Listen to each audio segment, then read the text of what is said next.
the emergence of the grouping of BRICS, where there are large economies that are emerging economies, I think can understand issues and challenges faced by other emerging and developing economies better.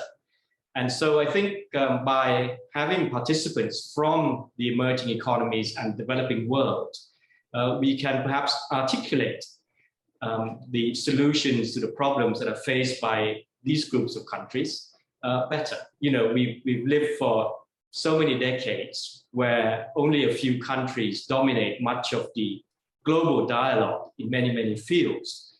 And I guess it will take a bit of time before, you know, the various emerging economies and powers can begin to have their voice better represented. Part of that is also, I guess, a challenge for all of us, that we also need to articulate what kind of contributions we can make to global governance. And of course, President Xi himself used the word global development as an initiative to make sure that we all contribute to the achievement of the Sustainable Development Goals.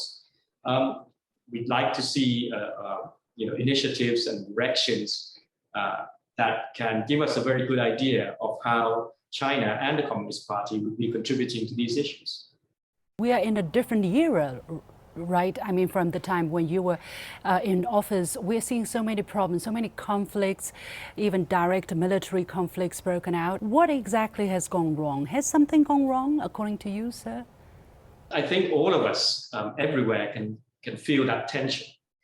And it's clear that because of the changing world, and because perhaps of different cultural and due to historical factors, differences in values, obviously contribute to this tension. The problem, of course, is that for the citizens of the world, most of their problems are global in nature. But we have never had a good, strong global system of governance. And I think the problem with the system of global governance is, for many countries, they feel that their voices are not yet properly represented or heard. And there are a number of powers who can then dictate that system.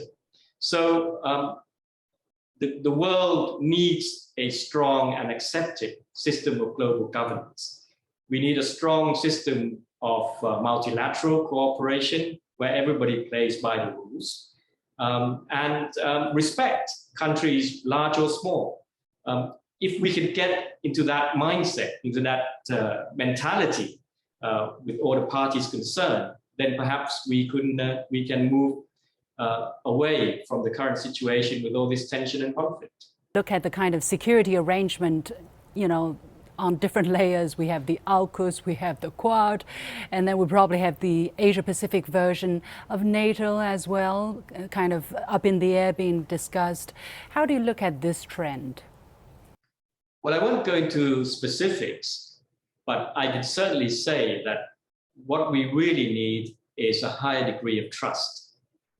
I know there are differences, clear differences between, you know, the different powers, and that, as I said before, may reflect certain values or culture. But the point is, there will continue to be differences and diversity in the world. And we should try to learn to live, to be able to live together despite these differences. So I think trust building is probably the highest priority. If the direct parties to the conflict, as it were, cannot do it, we should try our best to make sure that others play a role in bringing everybody together and build trust.